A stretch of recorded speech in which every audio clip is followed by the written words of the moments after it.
Looks like online we have NICOT, MCAD, Annie Cappy, Rod Burton, Gina Miller, Jackson Lee, Chet Krauser, Michelle Denman, Micah Grimlett, Bryce Christians, Carrie Powers, Melissa Fisher, Christina Dewar.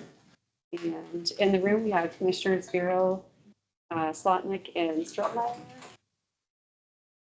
Andrew Hiller, Jim, so dramatic. Jim Birchfield, Michael Burnside, Jeff Patterson, Kelly Drummond Williams, Brittany Williams, Griffin Smith, Carolyn Upton, Chantel Gaynor, sorry, and Allison Brands, Jacob Allenson, Andrew Chorney, Chris Lounsbury, and yes, and myself, Cheryl Hartman. Impressive, thank you. Is there any public comment on items not on the agenda? I have something. Yes. Missoula County has a new website. How long did you wait to say that? Literally years. Today's the day. There, it's up. Yep. Yeah. We take a moment and take a look, or should we be? Oh, no, we don't have to do that, Josh. But yes, very exciting. Congratulations. Everybody should go check it out. Yes, please do. Okay, consent agenda, we just, one item is, we discussed separately. I would, I- we don't need to bifurcate the item, I don't think, so, Josh, or, Items. this is what I see. I just need one consent agenda. Yeah, so that is the incorrect agenda, one that was published. So hang on just a second. No worries, we'll hang out. Go check the new website while we're hanging out. It's, thank I you. sent it to your printer, I think. Thank you. Sorry about that. That's okay. A couple. Like, were you here for a specific agenda item? Yeah, I'm not in here about any bridge. Okay, I was gonna say if it was a bridge, you'd want to speak at the public comment, not on it. that is the Forest Service side. It is, And I then that'll come up. That'll come up later. It's coming. It's coming. represent a It's coming. different group. It's all right. Just don't want you to do it out of order. We'll get it. That's trouble. I'm patient. Thank you.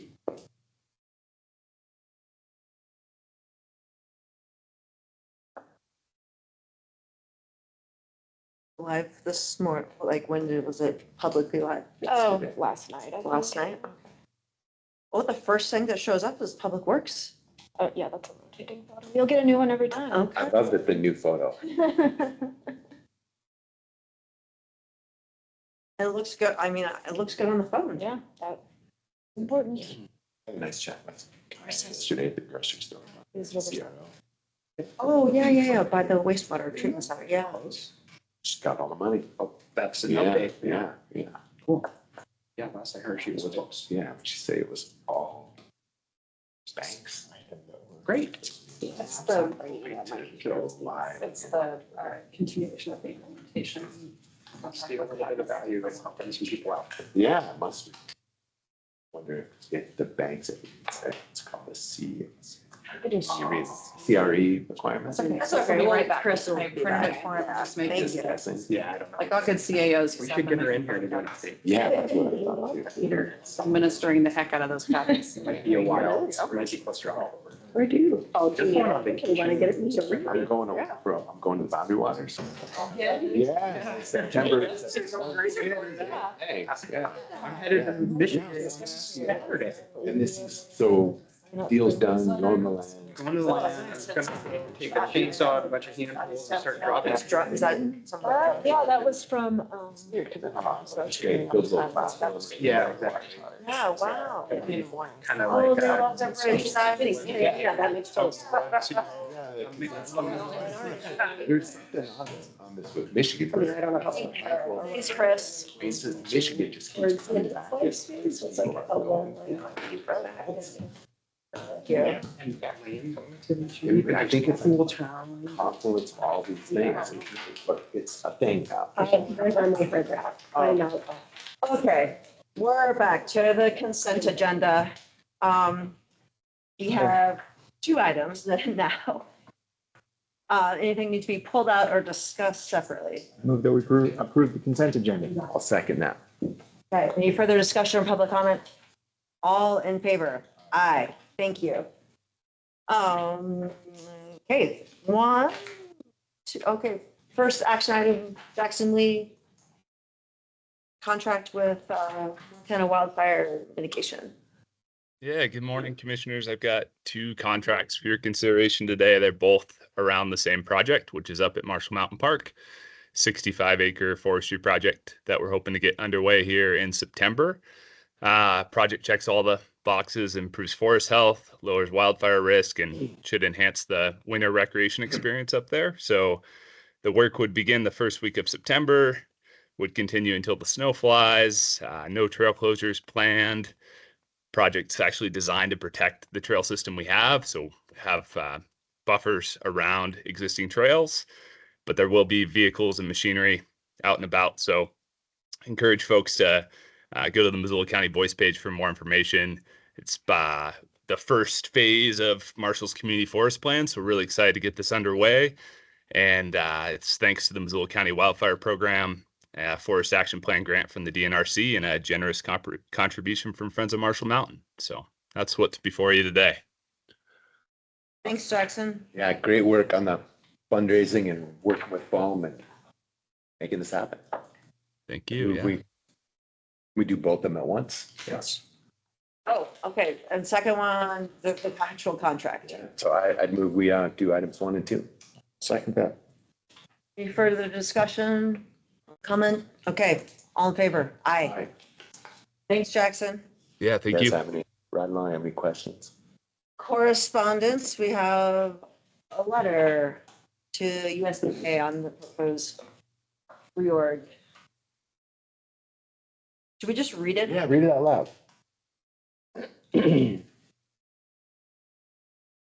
Dear Secretary Rollins, thank you for the opportunity to comment on the Department of Agriculture's reorganization plan, which calls for a consolidation and realignment of regional U.S. Forest Service and Natural Resource Conservation Services offices, as well as other structural changes. The federal government owns approximately 58% of the land in Missoula County.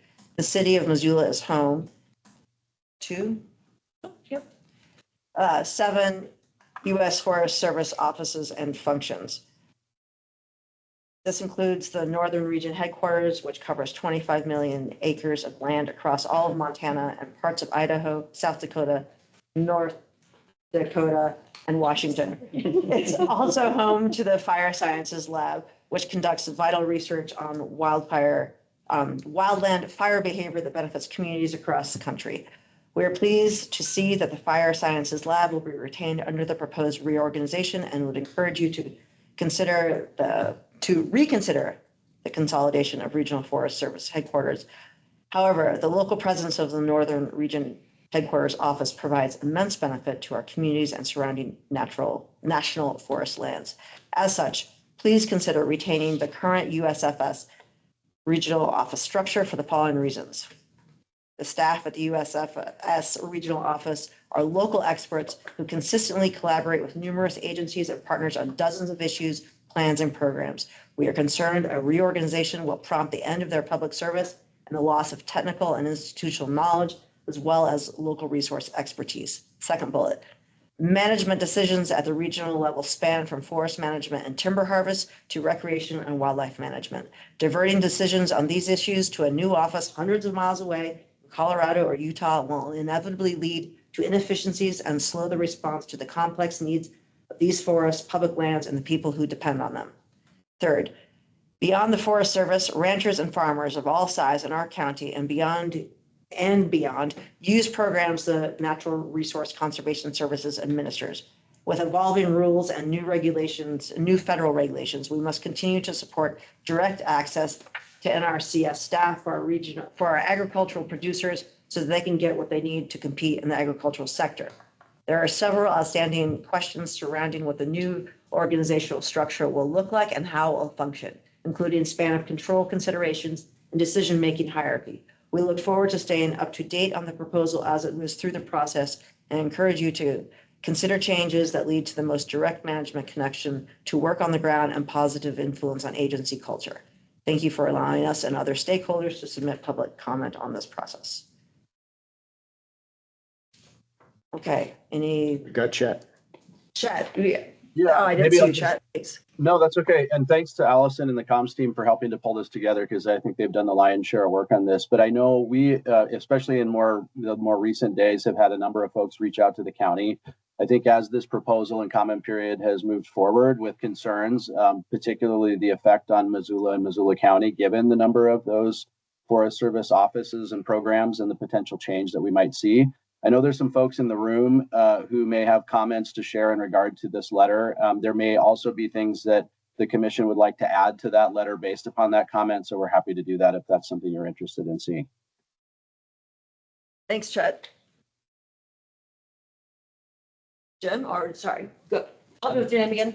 My name is Mike Burnside, Right. Sorry, Mike. and I'm here representing a group you might not have heard of, Conservation Matters. It's a group of Forest Service retirees, fairly diverse. Our members include former Chief of the Forest Service, Dale Bosworth, who would be here. He asked me to come here in his stead because he couldn't make it, but also we have forest supervisors, district rangers, former Director of Fire and Aviation, and myself as former Assistant Director of Minerals and Geology in the Washington office, and a variety of other specialists. And I wanted to thank you. That's an extremely articulate letter, and it really certainly strikes chords that we've made as well. But as I said, I'm here to speak on behalf of the group about the proposed Forest Service reorganization, which includes, as you just said, abolishing the Northern Regional Office here in Missoula, which was one of the first regions established. That's why it's Region 1. Missoula is really the birthplace of the Forest Service. So there's been a long and intimate relationship between the agency and the county and the area. And it was around 1908, I think, from what I can recall, that Region 1 was established. So it's been here a very long time. We think it's obvious that having Forest Service offices and personnel in Missoula is very important to the county, as you just accounted, and as well as to conservation groups, which many are headquartered here, and the publics that you listed. And it seems intuitive, as you also pointed out, that Forest Service management leadership is best located close to the public lands they manage. It just doesn't seem workable to have everyone reporting. There are 120, I think, forest supervisor and grassland supervisors, to have that 120 reporting to a DC office or even 5 offices somewhere else. I think the closest to us would be in Utah. We just don't see that as being workable. It's described in a very short executive order that I presume you've read, that Secretary Rollins sent out. It's very short on details, does not appear to be based on a rigorous analysis of any pros and cons or even alternatives to the proposal to abolish online offices. We do know that there's been a major loss of expertise and institutional memory agency-wide, but particularly here in Missoula. I can speak with some knowledge. Dale was regional forester here. I was the head of the minerals program for many years here. At one time, I had a staff of about 15. There's now 1 remaining to deal with all the minerals and geology issues in the state you listed. That's the oil and gas and mining and the rest. So that's expertise that's fled. Same thing with other programs, timber and the like. So we just don't even look at it from standpoint of this current administration. How are they going to do the things that they say they want to do with timber and mining and the like if they don't have the people, not only the numbers, but the expertise? We think clearly that it needs more analysis and more public input and public disclosure. And again, we appreciate you expressing your concerns about the proposal. We've also written a letter to Secretary Rollins, and I'd like to give you a copy of that today. It largely, and maybe not as articulate, but it certainly reflects many of your concerns. Our group also has met with Senator Daines' staff. We've met with Senator Sheehan's staff. We have a meeting coming up with Representative Zinke's staff. We've met with current Chief Tom Schultz. When he came through town, he spent quite a bit of time with us. We had a conference call with the Undersecretary, Kristen Sleeper. So we've run the bases. And we actually had on our planning to meet with you folks, the Board of Commissioners, to talk to you about some of the same issues, because our concerns span not only the agency-wide reorganization, but in particular, the fire reorganization. We're quite concerned about that proposed consolidation and what that might mean, and that it doesn't appear to be a focus on vegetation management that should be there. It's more, it seems like, in our view, on suppression. So that's it in a nutshell. If you've got any questions, that's basically the message I wanted to convey. And here's a copy of our letter if you'd like to see it. Thank you. You might. Is there, did we miss anything in this? Because this is still a draft in the sense that we got some typos to fix. Should we add anything? Well, you can read. Carolyn, through oh, this. sorry. I We've got think some other speakers here. Yeah, and do we want to talk about 3 minutes? Oh, Just because we thank got a lot you of people. very much. I'm sorry. If there was have another nobody meeting here, at we 11. could, but we got a lot, so. Okay, sure. sorry. Carolyn, if you have in 3 minutes, I'm sorry about that. Yeah. My name is Carolyn Upton, for those who don't know me. I retired at the end of last year as the forest supervisor on the Lolo National Forest here in Missoula. I held that position for 5 years. I apologize for coming late to the party. I didn't see the letter until yesterday, and I do have 3 comments that I shared with Chet yesterday, so he's got them. And I'll just briefly recap them for you. They're technical because I've spent a lot of time in my career with comment letters and understanding the importance of being specific in the comments so that they can be responded to and they're grounded in policy and all that. So my first of 3, my first recommendation is list those 7 offices that you mentioned in the letter. I've got the list: Lolo National Forest Supervisor's Office, the Missoula Ranger District, the Northern Regional Office, the National Technology and Development Center, NTDP, that's out at the airport. As you mentioned, the Missoula Fire Lab. There's also a forestry lab at the University of Montana campus. And there's the Arthur Carhart National Wilderness Training Center also on campus that the Forest Service has staff at. I would list those because my second point is cite the memorandum and tie your ask for retaining some of these offices or functions, tie that to the statement in the memorandum, which says the USDA will continue to maintain critical service centers and laboratories, including agency service centers in St. Louis, Missouri, Lincoln, Nebraska, and Missoula, Montana. So I would ask that when you tie to the memorandum, you ask for both the fire lab and the forestry lab and the National Technology Development Center, which is, as they call it, a critical service center, and the Northern Regional Office. And be that specific, because part of how public comments work is they have to respond to your comments. So if we can be specific, we can tie it all together. My third comment was the last paragraph in your letter is excellent. It sort of opens the door to this idea of, okay, as we reduce staff, funding is going to go down with it. What are we going to do? Have we identified priorities? Has the public been asked, with less staff and less money, less people, less service, what do they want? And what are we going to have on our public lands?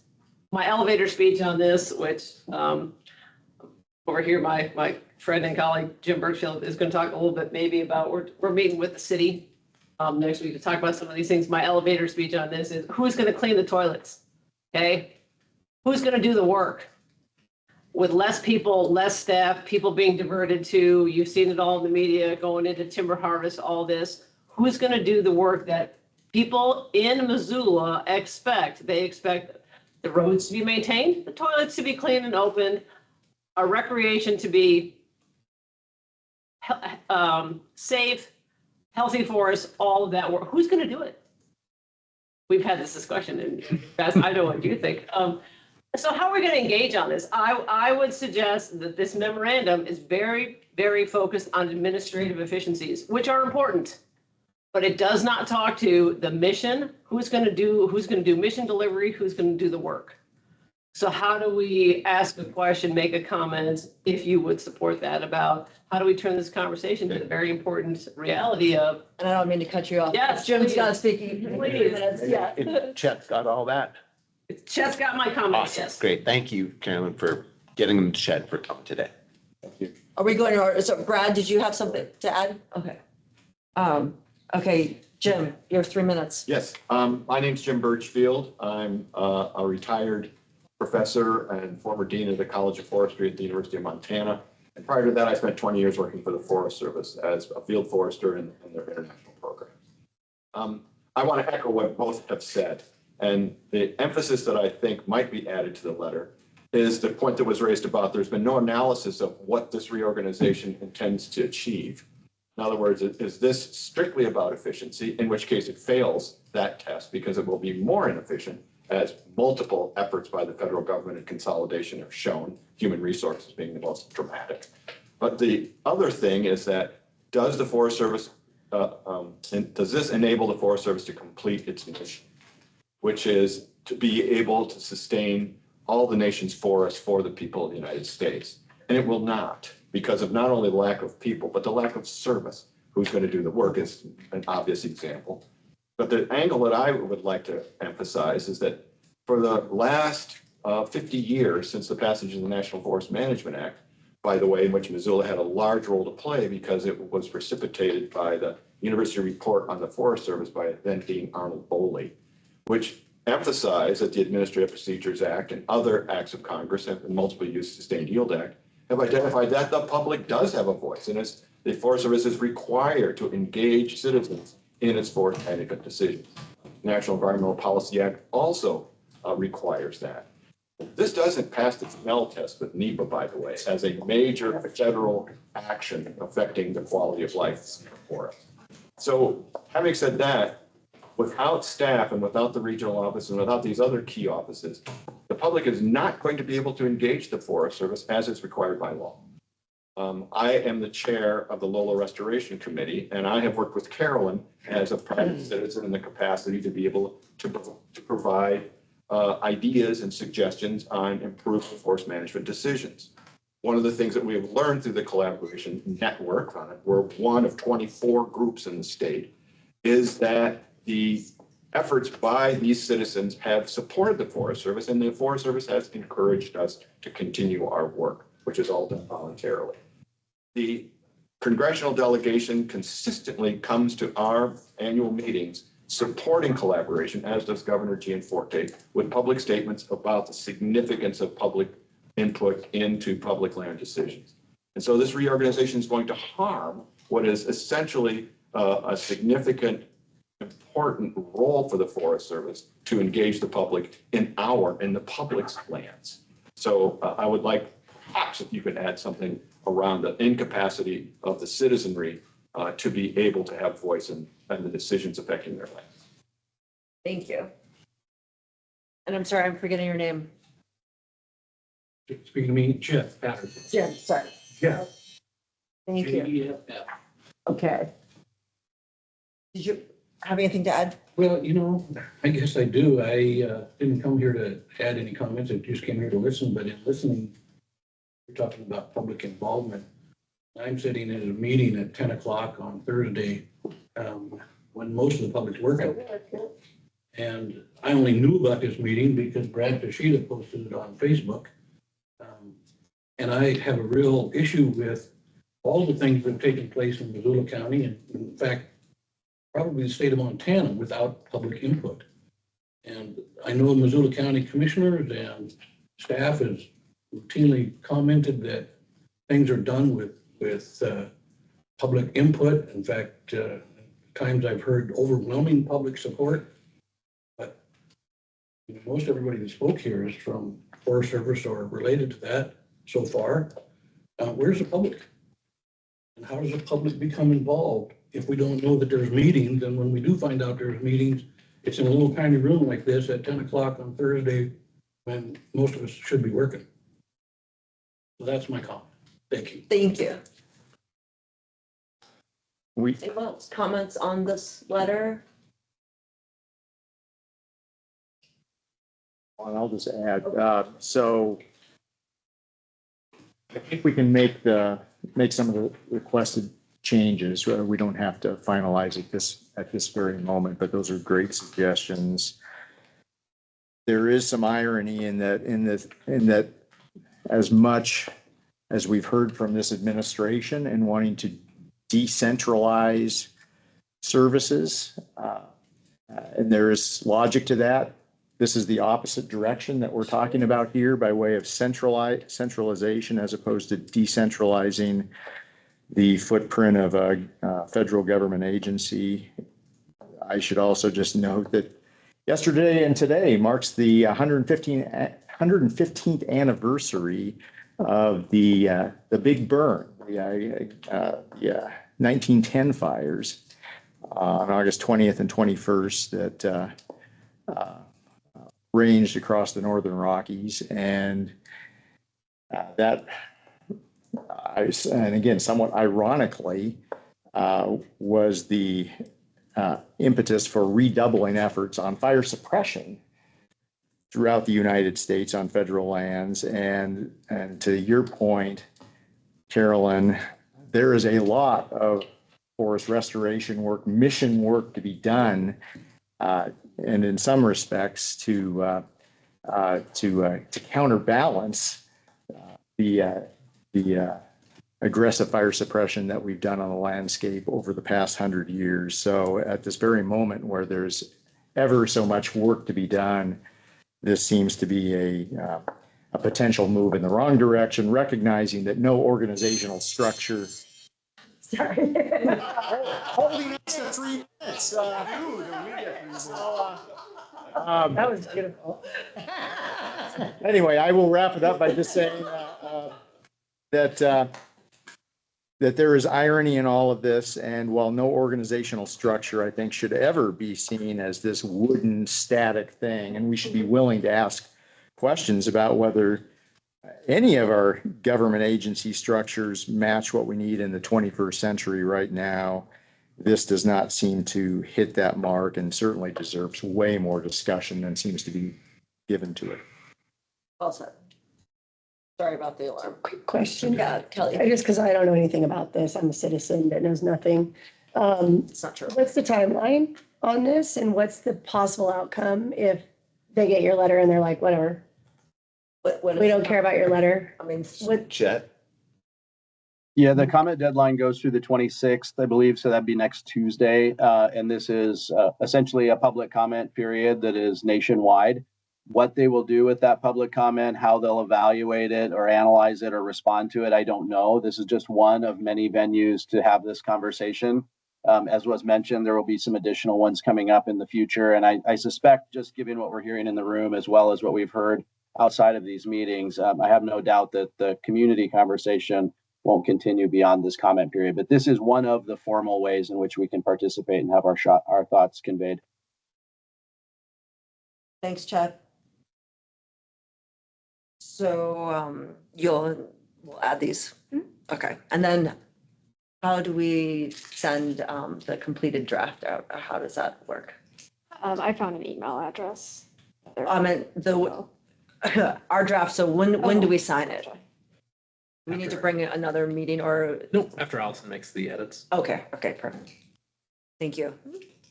well, thank you for paying attention. I recognize it's your job, but I agree with everything I heard today. I'd love to hear who would oppose it. I'd love to hear that perspective.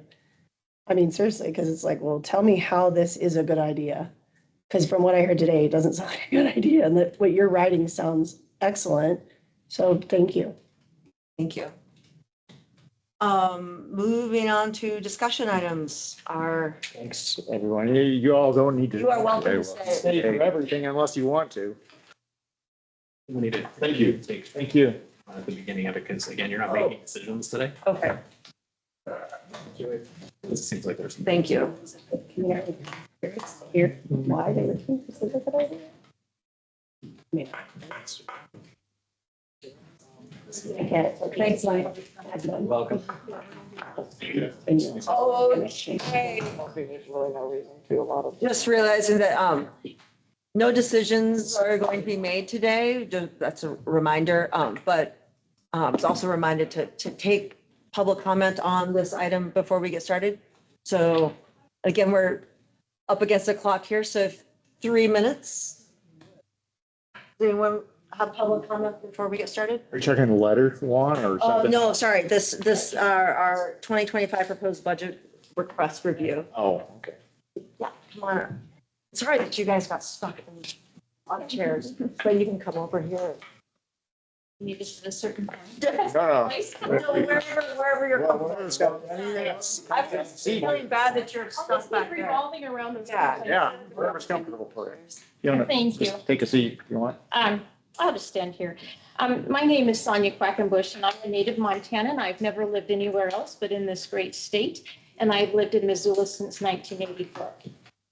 My family owned a motel business here from 1982 until 2017. I worked in the business, and during those 35 years, we paid thousands of dollars in property taxes every year, thousands of dollars in payroll every year, thousands of dollars in expenses to maintain our business. And I guess I'm just saying that to say that as a family, we invested heavily in Missoula throughout that time. My husband and I built our home in 1994. We still reside there. We raised our children there. And honestly, we just plan to live there forever and have EMT come remove us when we move on. We wanted to live there well into our senior years. We love our neighbors, we love our neighborhood, and we love our home. It's paid for, sort of. We don't owe a mortgage anymore, but we owe over $7,000 per year in property tax alone. Over $600 a month we pay the government just for the privilege of living in our own paid-for home. Nothing has changed in our house in 30 years. Quite honestly, I would like new carpet. The same carpet that we put in 30 years ago is still there. Here's the conversation my husband and I have. I really like new carpet, dear. Yeah, I know, but we can live with this. We got to see what our taxes are going to do. And that's a real conversation that we have. And just think about it. If I get new carpet, I benefit the carpet store, and I benefit the carpet salesman who sells it to me, and I benefit the carpet layer who comes in and installs it. But that project is on hold. We've done nothing in our home except a new roof 2 years ago. That was a necessity. Our home might be valued at a certain dollar amount, but what good is that value to us if we aren't selling? Its value is only beneficial to the city, county, and state for tax purposes, and the insurance company so they can increase our premiums. As we age, our income level levels out, but between our taxes from the city and the county, our taxes only increase. And what's the goal? To the faithful community members that have been here their lives building this community, do you just want to tax us out of our homes? We've invested for years in Missoula and Missoula County with our labor and our businesses. And in my immediate neighborhood, I just did a little count. The 23 houses right around my house are all occupied by people, older people without children, except for one, and that's a young family that lives with the mom and dad. It's a multi-generational home because the kids really can't afford to go out and get their own home. So I'm just saying this is not a time to add new positions such as 3 grant administrators for a collective $215,000 per year in salaries. And this is not a time to hire a climate action program coordinator for nearly $100,000 per year or fund other climate related causes. Please be concerned with just financing the needs of the people and not climate activism. Is that my thing? Yes, Okay, thank but did you have another, don't hire grants, don't hire climate action, and what was the third one? Well, I'm just going to say, instead of raising our taxes, maybe it's time to sell some assets like Marshall Mountain. We could sell that and maybe we could develop it for home development. So anyway, many of us property owners are tightening our belts, and it's time for government to do the same. Thank you very much. Thank you, Sonia.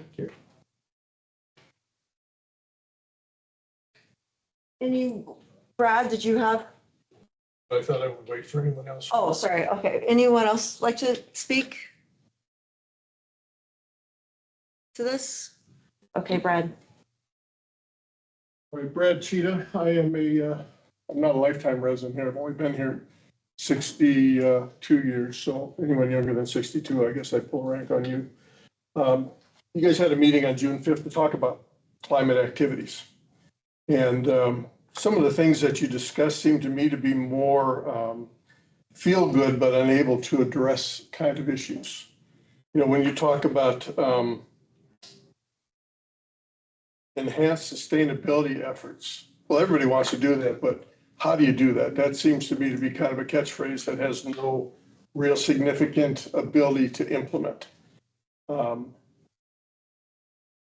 You want to reduce carbon emissions from the county, but I don't know that you can really do that because every electric vehicle you have has a high front end carbon footprint that's never discussed. So they probably are equally inefficient from a carbon standpoint as a diesel or gas powered vehicle. The new coordinator you're talking about is going to play a role in fostering cultural sustainability. You know, that whoever wrote that probably has a lexicon of buzzwords that seem to feel good, but really don't have any ability to implement those. And then you also want to provide money to Climate Smart Missoula, who is a key partner in advancing local climate goals. Now, again, that's one of those that sounds good, but how do you do that? And it sounds like to me that the real objective is to eliminate carbon fuels. These tax increases, in my estimation, should be put forth before the public. I just heard Commissioner Strohmeyer talk about more public input in hearing from folks when you're talking about the Forest Service issue. Well, I think the same thing is true here. If this is truly something people in Missoula want, then let them vote on it. Let them say, here's what we want, or here's what we don't want. But I can assure you that everyone I spoke with at the fair and in other places does not want to see another nickel of tax increase. Bodies like this, and I'll explain myself, use force and violence to get their way. And that force and violence is the law enforcement arm or the administrative arm of the municipality to tell people, here's what we're going to do. We're going to increase your taxes and we're going to take that money from you. And I don't know how much attention you pay to the impact that has on people. I don't think you want your legacy to be that you're driving young people out of Missoula and the aged out of Missoula. And I guess I qualify for that because I'm well over the age of retirement. And then I'll make one final comment, I'll be done. Commissioner Slotnick, when we were here last time, you made the comment about believing in free enterprise and capitalism, but you also said that Missoula is killing it because we're getting all these grants from the state and from the federal government. And that was the terminology. And I think that the truth is, yeah, you are killing it because we are implementing programs here that may be, what's the term I want to use, temporary in nature, but then we hear, oh, these are so important, we got to continue. So that gets piggybacked onto the back of taxpayers. So one of the requests I would make of the commissioners and their staff is, I would like to know how many temporary positions have been established in the last 20 years in Missoula County and what the pay currently is for those positions. Because we need to focus on what our priorities in Missoula.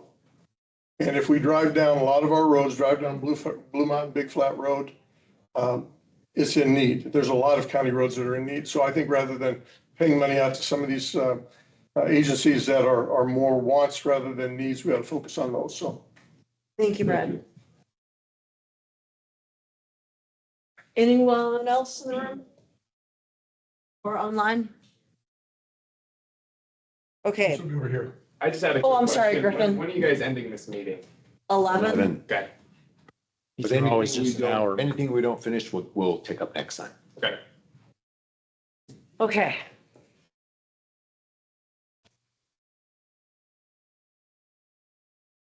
Alrighty, commissioners, so we will be starting off where we finished on Tuesday. So you are at the climate action, enhance the contract with Climate Smart Missoula.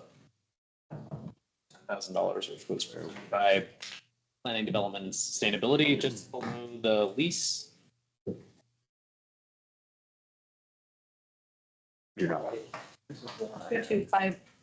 254.261. Oh, I got it. Thank you. Awesome. Thank you. We got it. Thanks. Okay, and sorry, repeat this again. This is the service contract. With Climate Smart. That's a request from Planning, Development, and Sustainability to increase that. Increase or maintain? To increase it? And Yes, I would maintain, but Yeah, can we do, Can we can we do maintain maintain and no increase? Yeah, you guys get to say yes or no to these. Yes. yes, yes, maintain, no maintain, no increase. increase. So no. Okay, so no. Sorry, thank you. Yep. Means yes. No. Say, so the next one is a request, is one that you have already pre-approved. This was was part of last year's budget. So it rolls forward into this one. So the next one that's up for commissioner action today, or commissioners today, is the Climate Action Program Coordinator that was presented to you, a request to add an FTE. Can't add. Do that. No. Okay. I'm not sure if Gina is on because there were some changes to the health department I see her. requests. I'm here. Do you want me just to go through these in order quickly, Chris? Sure. Yep. Okay. So the first one there is a new sanitarian. Yes, that's a new position, but thankfully we have new revenue coming in that will more than cover that. So we're excited to be able to add a new position without making any sort of tax ask. The change I want to acknowledge, and it's not a change. I know there were some questions about the column headings on Tuesday. 120,000 is the projected new revenue coming in. And remember that the health department's expenses are shared 60% with the city and 40% with the county. So yeah. The next is a communications officer. That $2,800 just represents a position that's covered by a grant. This is the first year that the normal position salary increase exceeds the grant. I originally had asked for that $2,800 to be shared between the city and county. The city, in some ways, made your job a little bit easier today because they denied a bunch of my requests. So I took them off the list for you. And one of them is the communications officer. So actually, forget that $2,800. I'm going to cover that out of our cash, health department cash. Next in line is a restructure of our administration leadership. We had one director position, and I wanted to take that, take that larger salary and split it into 2 supervisor positions. I've already hired one of those. You met Sarah yesterday in her new capacity, and the additional position to supervise our contracts and grants and special projects and budget and finance and accounting and those kinds of programs would be a business manager. The total need is 59,000. The 35,000 in revenue is what the city has agreed to cover in their budget, which was passed on Monday. And so the actual ask of the county is 23,000. And change, whatever 59,637 minus the revenue would be. I don't have that in front of me. I apologize. And then the last line item for the. Hey, Gina, before you go on, so the 23,000, is that just for like half a fiscal year, or is that what it would be ongoing? That would be ongoing. $23,000 ongoing. Yeah, and you're right, Dave, it would be less this fiscal year. The 23,000 would have covered it for the entire fiscal year. So there's the 23,000 would be the expected ask for a full fiscal year. Yeah. So We hold off on this one. Shall we just do a maybe? Can we just do it? Yeah, I'll kind of put Bracket this one? bracket this one and we'll come back to it. all 3? Just that. No, No, just just the business manager. Yep. And then Gina, did you want to cover the last one, Gina? Yes. The last is for animal services.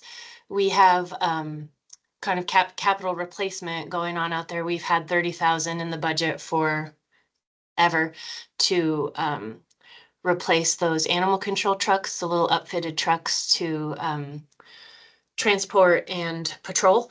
And those cannot be purchased and upfitted for 30 grand anymore. So we were just adjusting a line item in the budget. $20,000 is the additional. It's about 50,000 to replace one of those trucks. And the city has covered their 40%, or excuse me, 60% of the 20 grand. So the actual ask is 40%. And it's A just one-time, yeah, and I'd say we would do this. it's in ongoing because it's just an Ongoing. increased ongoing budget. It's one a year. And Chris and I talked about alternatives that we'll look into. But for this year, we do need to replace a truck. We have some ideas that we need to pencil out for coming years. Okay, so no, and then, but you have a strategy to hold it together for this year? No, wait a minute, wait. Or yes, for one I time think for it'd be a this year yes and then, Oh. Yeah, and it'd be a then, yes for this year. and then figure out a And strategy. we'll work on beyond the that. strategy going forward. That makes sense? Yeah, because the city And- already, Yeah, Okay, and okay. it's just 40% of that overall need, additional need. $30,000 has been in the budget forever to get one of these replaced every year and keep them operable. So you're gonna say yes, but move it to one time? That's what I'm hearing? Thank you, okay. Okay, so then we would jump back up to the sanitarian for you to.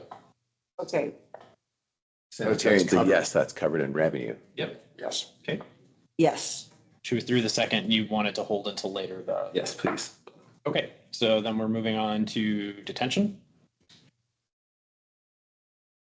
So this is the one Cheryl presented to you. It's a request to increase specifically the physician assistant line for the inmate contract. There, that was specifically to increase the physician's assistant salary. This is outside the increase that already comes with the WellPath contract. This was Cheryl put in specifically as a request to acknowledge the long time work and the fact that the physician's assistant is paid significantly less than market for that position. But this is, as you, I'm just repeating what you said, just to be clear, this is outside of WellPath's contract. correct. And what would the consequences be of saying no to this inability to attract competent? Because There's the PA would potential leave. that PA may leave their position, but again, that is WellPath's. That's It's not, a WellPath employee. It's Oh, it's not a- Missoula County. okay, so it's a employee. well. Well, yeah, yeah. So WellPath would be responsible for replacing the physician's assistant Yeah. position. Yeah, Another no. year, maybe, but not this year. Okay. Next is the request to add a cook to the detention facility. Wish we could, but yeah, I don't think, Okay. yeah. What's the situation now is I mean. okay, Inmates, yeah. there's that crew of inmates that work.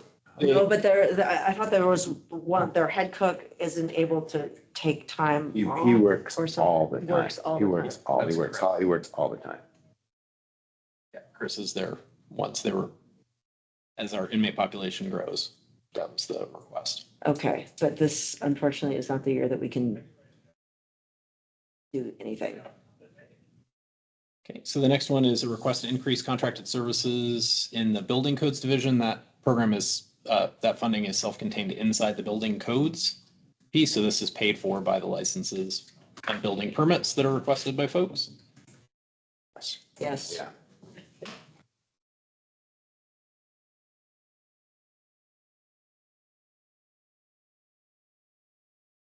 The next was the request that you approved 50% of last year that currently is projected into the budget for the second half of the hard funding for the Crime Victims Advocate Program. That is currently in the base budget. It's a yes, it's already done. there. So why is it appearing here if it's in the base budget? You can, with their ongoing requests, you see all of them, even if there are things you approved. So you approved 50% of it last year and asked us to include 50% This year. next year's, but you can always change your mind. So you can say no, and it would come out.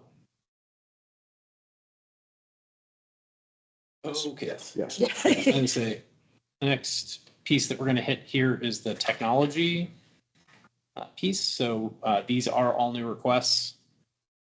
I know Ken talked to you about these. I'm not going to claim to have that. I don't know if Ken is on today to be able to answer questions, but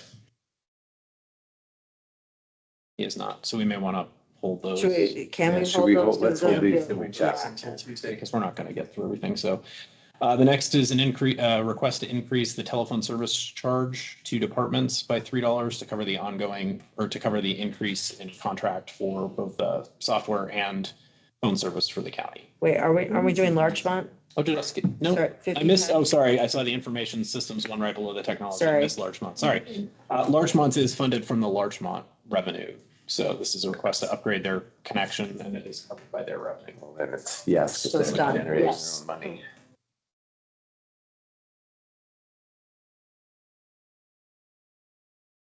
The next one is also a technology. It's just in as information services for some reason. So apologies for skipping over that. And then we get to the telephone services, which is the request to increase the fee to departments to cover the ongoing cost for telephone services. That, yes.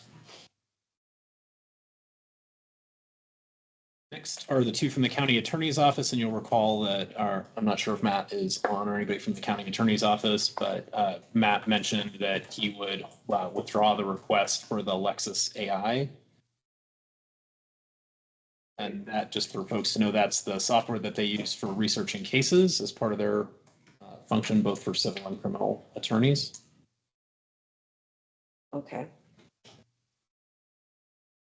And then the next is the request to hard fund the Calibrate. This is the diversion program for folks. I'm not sure if Matt or anybody from the county attorney's office is on. Do you want to hold this one, Josh, or? Yeah, can we hold this just to chat with Matt? Yeah. So the next is a request to move a temporary position to a permanent position, and it looks like Tyler's on, so I won't speak for Tyler. I am. So this is, you'll recall we had the Matt Missoula grant funded position for 4 years. Last year, they cut the grant funding. We're still in the final stages of that because we kind of hobbled along without the grant funding. And so this would hard fund that portion, but also this is the position that we would use to assist with the RSID projects. As you know, we've had RSIDs that have not been taxed correctly for years. And so this is part of that position, trying to make sure that we can correctly tax those. And the funding for this, while it technically is general funds, there was an increase in recording fees. And so this represents about 28% of the revenue that would be expected to come in from the increase in recording fees. So this would not technically be a tax increase. This would be funded out of fees from our office. Great. Yes. You guys are covering the funding. That's Let's do it. Fantastic. Sounds easy enough. So yes. Yes. Okay, and Thank you for making it easy, Yeah. Tyler. Commissioners, Thank you. I just want to ask, are you saying yes? And Tyler's projecting that the fees will cover it, and that's fine, but or are you saying yes in the same way that you said tentative yes to the grants one, where the fees have to cover the revenue, just so Andrew knows whether to budget it to increase, to show that increase as a potential in taxes in case fees don't cover it. What's your level of confidence, Tyler, that fees will cover this? I am 100% confident that the fees will cover it. It's just a question of what percentage of the fees. Great. Okay, then That sounds very confident. sounds fully confident. Okay. Yes. Yes. The next was a request to add a halftime public safety radio communications person. So this is to begin the backfill process for our longtime employee, Steve Molinoff, who's retiring. He's the one who maintains our mountain site public safety radio infrastructure.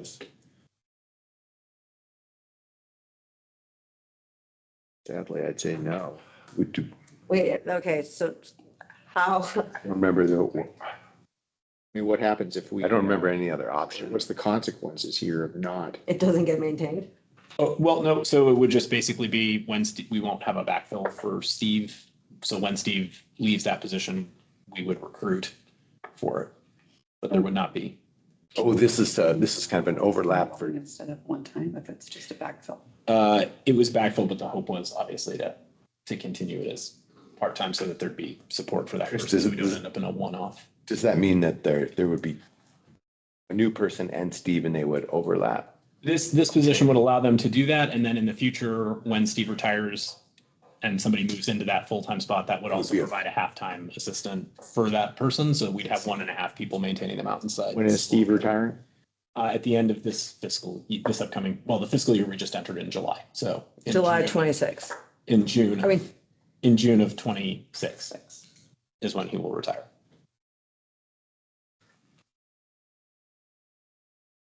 So you could say no and do it as a one-time if you wanted to.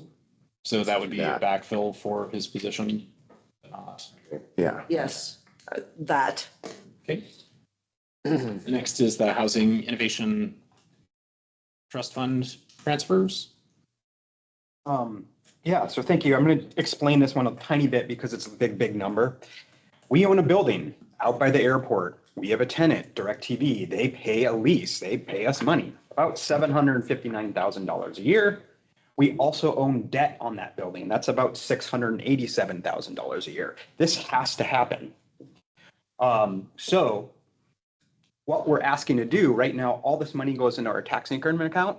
We're just trying to transfer this out of the tax increment account because they're two different types of monies. So that's all that this is representing right here, the 780 and 687. Just moving it out of tax increment. We're moving. But this says moving into 759. housing innovation. So I would say no this year, and that the $750,000 go. It doesn't actually go into the Housing Innovation Fund. It's just like the $750,000 that you're thinking. It's just moving the accounts into a different place. So we're not mixing these lease funds and tax increment So in is the this same place. phrased incorrectly? Because it says Reallocate. reallocate to the Housing Innovation Fund. I think that's just a term that they're using. I don't think we should use that term because it's we want not to- accurate. We're just Someplace moving where money it's from one moving- account to another. But the account that you're moving it to is a flexible account or is it? It doesn't dedicated? have tax increment in it. It can't be in the TIF account because it's not tax increment. Tax increment has very specific it's laws not. that we have to follow. So What we're would- just trying to get that money Can it, out. yeah, how, Better where language. should we move it to so it doesn't get mixed up with tax increment? And so that we could use it to perhaps close the delta on the structural imbalance. That's a good question because it's part of this DirecTV lease, which is complicated in it of itself, and it concludes when does the lease end? The lease potentially ends this year, but it can be extended another 5 years and we're in negotiations for that right now. So in that case, we'd have to settle up with MVOI after the next 5 years. By then it would be paid off. The bond. Yeah, that's confusing. Because all the tax increment money is gone into this fund. In the past, yeah. I'm sorry, where is it currently sitting? So when they send us a check every month, we just put it in with all the tax increment money. Okay. And so that's tax increment, which it's restricted money. We have to use it for very specific purposes. So we're just trying to not put it in the same account so we can keep track of the tax increment better. So is it just an accounting thing that we're talking about, creating A fund? Where should this money, what fund should this money go into if it's not tax increment? Yeah, it could go virtually any fund, but I have to really identify what the revenue source is and determine what it should be used for. You want to think on this for a bit? Yeah. Okay. Thank you. Do you have Thanks for explaining. other rental properties that go to, where do other rental properties go, or is this different in some way? This is its really own beast. It was once part of a technology district Got that's it. similar in structure to these Understand. districts. I mean, regardless, we collect $759,000 a year and we have to pay $687,000 a year. We have to do that. It just depends on what account it comes out of. That's all we're doing here. But moving on, this $50,000, this is discretionary. So you notice $760,000 is larger than 600. Well, we generate some revenue. So we're suggesting to take a portion of that and put it into the actual Housing Innovation Fund that we use to help fund housing projects. And that would be to slowly grow that fund over time. So this is a bit discretionary. So just going back, so I'm catching this. So The 667 is what? We paid debt on the building. We built this building. Okay, so this is totally different than what I was thinking of. Yeah. I thought that we had $750,000 coming in that was Yeah, completely we discretionary. use housing innovation, the term housing innovation fund to describe all of the expenditures that we have, like, so John's positions in the housing, it's a bunch of different accounts within one budget item, but, so it's a little bit confusing. But yeah, we will collect $760,000 And then because make they will play lease. 600 and something. And then we have to pay 670 in debt. We have to pay that. So this all has to happen. What we're just saying is where it comes from. So Andrew's gonna work on how to decouple these things so the money doesn't get confused with TIF money. And then the question before us is, could we put this 50,000 annually in TIF? There's a little bit of a difference. What do you want to do with it? Right now, it just grows. We could take $50,000 a year and put it into the housing innovation fund, but you don't have to do that. That's discretionary. You can just let it sit in that account. Should we bracket this until Andrew? Let's do Yes, that. we'll Let's do bracket that. this. But it does make sense, right? That real estate income would go back into real estate. There's a sense to it, for Right. sure. Sorry, that took so long. It's all right. Now we're at 11. Yep. Thanks, Andrew. We are. Oh, my God. Sorry. To be continued. Yeah, to be continued. Thank you.